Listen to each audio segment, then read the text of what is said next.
My name is Aditya Narayan, and I am an AmeriCorps Vista currently working in the Virginia Department of Social Services with a focus on substance use disorders. Today, I'll be presenting a training that we've developed focused on the intersection of racial equity and substance use disorders. Over the course of this training, we'll be discussing quite a few different topics. We'll start really with the history of the racialized drug war and how the war on drugs has been leveraged as a tool to systematically oppress certain communities. Then we'll discuss substance use and how there are disproportionate consequences and punitive rather than public health responses levied in response to substance use disorders. We'll then discuss racial disproportionality and the consequences of that, how poverty intersects with substance use, racial equity, and other social determinants of health, racism in treatment and recovery spaces. Then we'll discuss the role of the DSS and social workers at large. We'll continue to discuss individual and systemic biases and conclude with a conversation on how we as an institution, as a society, and as individuals can move forward towards a more equitable substance use disorder framework. So let's start with the discussion about the history of this war on drugs. Puritanical values about drug use and morality being used as a lens through which to view substance use has led the US to enact and sustain this war on drugs. This war has claimed a wide range of victims, despite the fact that essentially over the past several decades, based on a variety of different studies, rates of drug use have not changed significantly in this country. Despite that fact, there are innumerable consequences and increasingly more punitive approaches that are being adopted by our policies and systems. So, beginning with laws directed at the Chinese immigrants that came into this country in the late 1800s, we look at the Chinese Exclusion Act of 1882, which drew upon anti-opium sentiments to justify immigration bans and so on.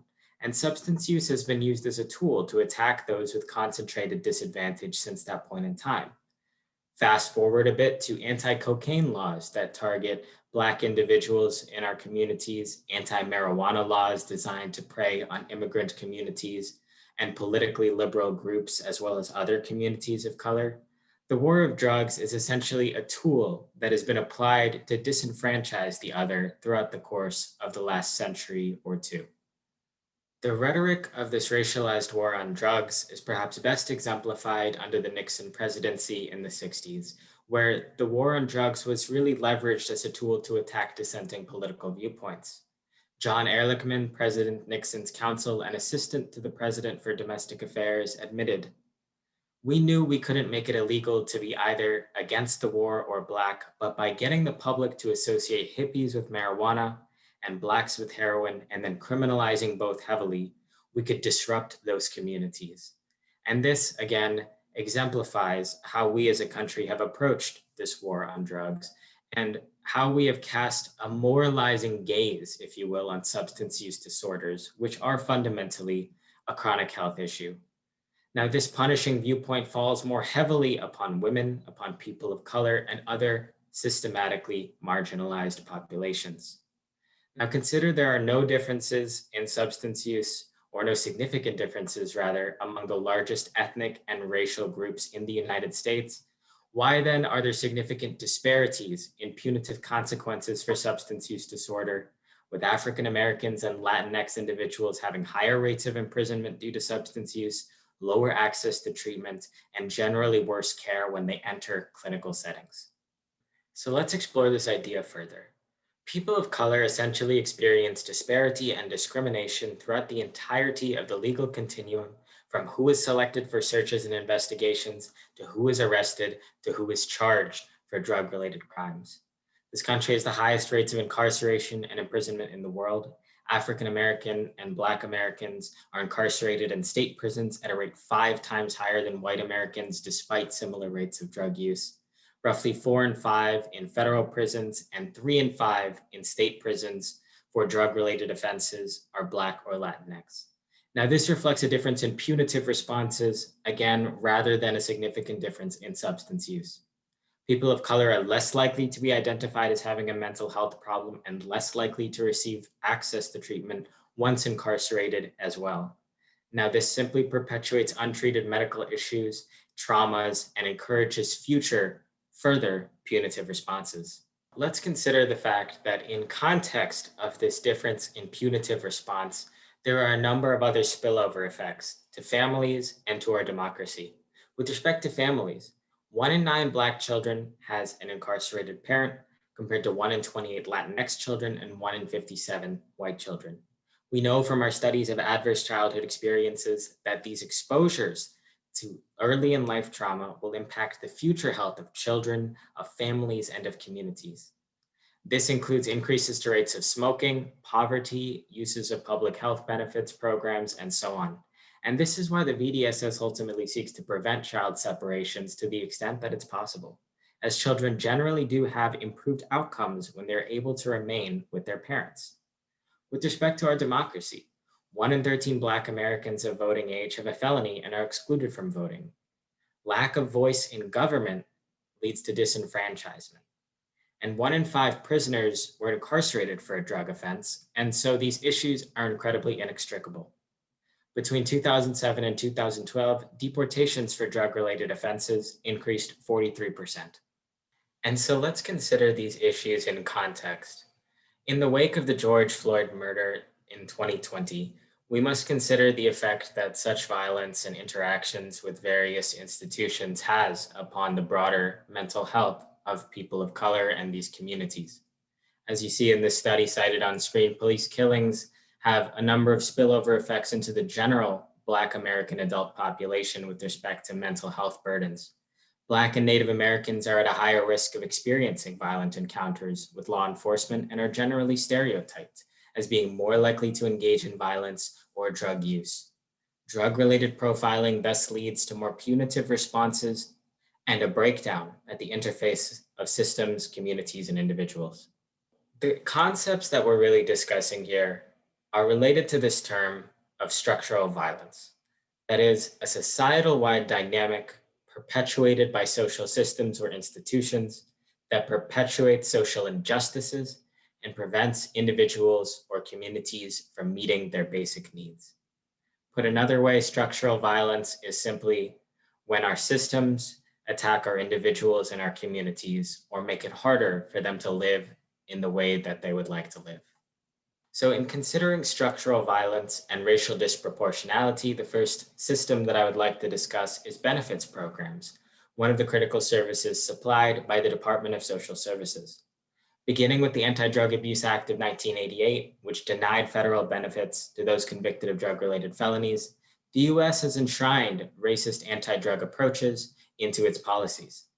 For example, in 1996, the Contract with America Advancement Act eliminated Social Security disability and supplemental security income benefits, as well as Medicare and Medicaid coverage for those whose disability was due to substance use disorder, isolating it from other chronic health conditions. And given that punitive SUD policies affect Black and Latinx populations to a greater degree, these policies simply exacerbate racial disparities, particularly in context of health and meeting basic needs. While difficult to estimate, roughly 10 to 20% of TANF recipients may experience substance use disorder. And further, not only is SUD itself a barrier to gaining employment, which could help alleviate someone from requiring such benefits programs, but those who qualify for SNAP or TANF are more likely to experience social disparities such as low education, limited work experience, the inability to access a baseline level of support, and so on via these benefits, would simply create a more unstable footing upon which these marginalized populations would then have to build their lives. Virginia has recently lifted SUD-related bans for SNAP and TANF, and this is a step in the right direction, but we must work to rectify previous injustices and continue to work towards more equitable systems at a state and national scale. I now wish to discuss racial disproportionality in child welfare systems. Again, another critical service provided by the DSS. At a national level, Black youth represent approximately 14% of the general population, but accounted for 23% of the youth in care in 2017. 53% of Black youth are a subject of child maltreatment investigations relative to 34% of the broader population. Over 1/3 of removals in 2016 involved parental alcohol or other drug use as a contributing factor. And thus, again, it is difficult, if not impossible, to extricate substance use disorder from race and punitive or surveillance-based responses to many of these issues. Taken together, this overrepresentation in child welfare system leads to dramatic and multi-general consequences for already at-risk populations. I now want to take a look at racial disproportionality in the Virginia child welfare continuum. If you look here at this graph, roughly 21% of the youth in this state identify as Black or African American. And we can compare that to 39% of our youth who are African American living in poverty, and 27% further entering foster care. This is an example of how racial disproportionality may manifest within some of these systems which the DSS administers. So let's unpack all of this. We've discussed some of the outcomes of racial disproportionality and what these look like in various systems. However, let's explore what the underlying factors might be that actually lead to this disparity. Honestly, much of it can come down to a discussion of socioeconomic status and social determinants. Roughly 35% of Black and American Indian or Alaskan Native children live in poverty, which is nearly double the rate of white children, roughly 11%. Low socioeconomic status parents are more likely to face charges of neglect and potential child removal based on conditions related to their financial situation, such as food insecurity, housing insecurity, a lack of access to proper supervision due to the need to generate income, perhaps work multiple jobs, and a lack of access to critical medical services, among a variety of other issues. I also want to discuss a little bit more about this intersection between the built environment, racial equity, and policing substance use disorder, the Department of Social Services, and so on. I want to discuss this issue of redlining, which is a systemic issue in which systems deny access to goods and services for communities, primarily through changing the prices for basic necessities, such as food, housing, and so on, that disadvantage poor and minority communities on a geographic scale. Redlining and other factors in turn have led to the segregation and underfunding of many Black, Indigenous, and people of color or BIPOC majority communities. These reduce employment, access to critical services, and in concert with over-policing and surveillance can worsen a range of negative health outcomes and increase reliance on a variety of public benefit systems.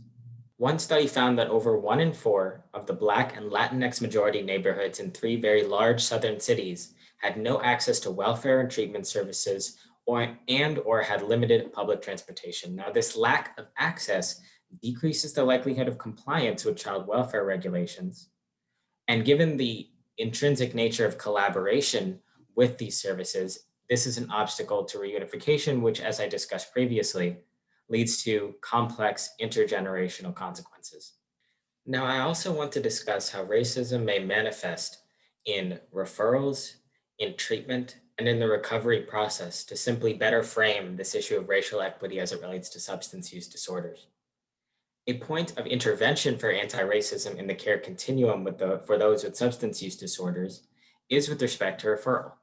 A range of studies have examined how mental health providers treat Latinx and white adolescents very differently, as providers are less likely to refer Latinx youth to substance use disorder treatment. Further, Indigenous populations are more likely to need treatment and less likely to receive it, while Latinx and Black Americans are more likely to report delays in accessing treatment. So that's the first step with respect to referral. Now let's discuss treatment. Implicit bias has been shown to interfere with the physician's ability to accurately assess patient needs due to underlying assumptions about who suffers from addiction, who experiences pain and to what degree, and who requires a more punitive approach to heal rather than a therapeutic one. For example, studies show that Black and Latinx patients are less likely to receive pain medication for equivalent levels of pain to white individuals. Roughly half of white medical students believe Black people feel less pain than other races. Thus, counselors, care providers, and so on must embed cultural humility as a concept and as an ethos in their practices in order to cater to racial traumas. We believe at the DSS that peers stand as a natural avenue for this, and we discuss those in some of the other trainings that we offer on our site. Finally, With respect to recovery spaces, there is a body of research speaking to the fact that those who identify as African American broadly have poorer treatment engagement and retention relative to those who identify as Caucasian. This has been theorized to be a result of several different factors, including socioeconomic issues and other social determinants, which impact the ability to access and maintain care. In addition, 12-step programs were created primarily by those of white and middle-class backgrounds, and thus more culturally relevant support structures must be pushed for in order to create a more equitable path in recovery. Now let's bring this back to social work. Social work offers an incredibly unique perspective. It focuses on both individuals and systems and is therefore able to support interdisciplinary strategies. Social workers operate at the intersection of individual and environment and therefore have a unique perspective on the social determinants of health and can bridge clinical and community settings to rectify multiple stages of this continuum of care. They can work to engage and empower in these incredibly unique and important ways, and also have the benefit of escaping from the medical mistrust, the justified medical mistrust, that is faced by those who operate in other more traditional systems. So why is it important that we ask about implicit biases and our own biases? Research indicates that workers with cultural bias are susceptible to discriminatory behaviors.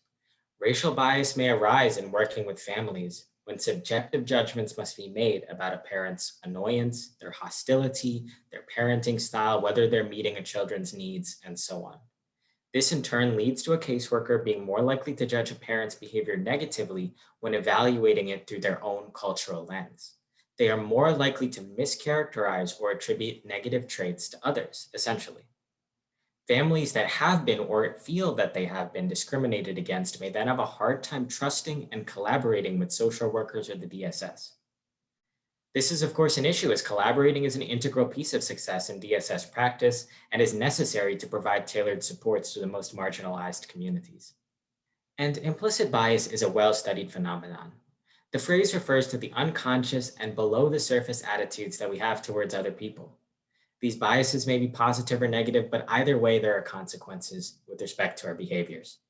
These individual biases translate into institutional biases, into system-wide biases that ultimately can alienate already marginalized populations. So let's discuss some of these systemic biases and go through a quick recap of how systemic racism can actually manifest. So we've discussed racism and consequent racial disparities in the criminal justice and child welfare systems. We've discussed how poverty is partially a result of redlining, inequitable policing practices, and insufficient community support resources. We've discussed how broadly stigmatizing perspectives shape what is defined as healthy family dynamics and healthy community dynamics. And so from a practice standpoint, given what we've discussed about systemic racism, how can we examine these systems of criminal justice, of benefits, of child welfare, and how these have an impact on communities and families? How can we incorporate more effective training, behavioral support models, and equitable practice guidelines into our efforts? So let's discuss how we can begin to address some of this disproportionality. Now, again, I'm by no means an expert, and this is by no means the most comprehensive possible overview of all of the issues and all of the potential solutions related to racial equity, substance use disorder, and the DSS. But we hope that this can serve as a primer, and this can allow you to jump off from here into the deep end and begin to explore some of these critical issues in greater depth, with, of course, the support from the DSS. These are policies and practices that we champion and that we hope you will as well. It begins with hiring practices. We must dismantle barrier crimes and begin to empower individuals who represent the full spectrum of diversity in this country, whether it's with respect to lived experiences or it's with respect to how people identify. We must create more standardized practices around referral to treatment and must imbue cultural humility throughout our organizations via continuing professional education, and also must extend this sense of humility to behavioral assessments that we conduct. We must explicitly grapple with racial equity in worker onboarding and the education that we provide to our individuals in order to actually allow them to understand the context in which people build their lives. From a data standpoint, we must break out data by race, ethnicity, and so on in order to take a more targeted view of where the greatest needs are and how we can craft tailored interventions. We must support community-based organizations and culturally sensitive recovery and treatment organizations. Finally, we must lift up, listen to, and compensate people with lived experience in recovery from a variety of backgrounds who can help bridge the gap between institutions and communities. So, as we grapple with our past and we move towards a more equitable future, we at the DSS want to provide you with some resources about individuals, institutions, systems, and so on that you can look to as you seek to restructure your own practices. The Drug Policy Alliance is an incredible resource which discuss the drug war, criminal justice reform, substance use disorder treatments, and so on. The National Harm Reduction Coalition works to uplift the voice and experiences of those who use drugs, to change stigmatizing narratives, and to bring harm reduction strategies to scale. RISE is an organization that supports parents' leadership in eliminating cycles of harm in the child welfare system and works to create communities that invest in families and to offer collective care, healing, and support. The Upend movement is a network that is designed to tap into work that's already going on and to spark new work that will ultimately create a society in which the forcible separation of children from their families is no longer the solution. Ultimately, in this presentation, we've discussed some of the past, some of the present, and hopefully some of the future of this racial equity issue and how it relates to substance use disorder. I want to thank you for joining me today to sit through this challenging topic, and we hope that we can serve as a resource to you moving forward as you seek to reform your practices and to lift up all voices. Thank you.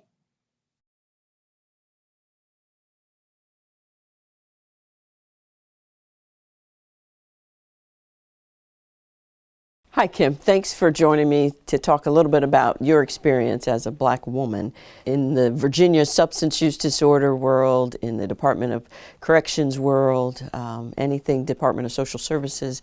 Just talk a little bit about your experience as a Black woman. Even though I have a lengthy history with criminal history, I still think that I wasn't being treated fairly in the justice system, because I know people that was in the same position that I was, that was I got harsher sentences than them. And I just think race play a part of that. I would imagine so. Yeah. And how about being a woman? Yeah, and being a woman too, because I feel they walk all over you, you know. They don't do, the men get treated better in the justice systems, because they run the jails. And they get all the programs. You know, every jail is a man's jail. You know, so I think, you know, we don't get treated fairly. And in terms of Department of Social Services, do you think as a Black woman that you were treated fairly? Was there anything that could have been helpful that you didn't receive? Well, yeah, I think there's a lot of things that I could have received that would have been helpful. Interacting with my kids more, letting them know, educating them on addiction. I think that would have been helpful. And just allowing us to spend more time together. You know, even though we were separated, you know, it seemed like they should have did more things to bring us together than they did. Mm-hmm. And just, I'm curious, because I don't know, when your children are in foster care, are they with other Black families, any old kind of families? How does that work? Well, you don't choose where your kids go when they're in foster care. One of my sons, he was in foster care. He was with a Jewish family. Okay. So he, you know, it was difficult for him because he grew up a Baptist. The placement should be more evaluated, I think, so they'll know exactly where to put the kids. Sometimes it seems like they just throw them anywhere. Once they place the kids, it's out of their hands. You know, they don't see what the kids go through once they release them. So I think, like I said before, if they stay connected with the kids and see what they're going through and make sure they're getting counseling and make sure they get the things they need, I think it'll be a better program. It'll be a better system. So, Kim, thank you for coming and having this conversation with me. It took a lot of courage to be able to say some of the things that you did. And I think that it's going to help a lot of people, which is one of the things that you talked about wanting to do. So I really appreciate it. Well, thank you, and I'm glad to be here.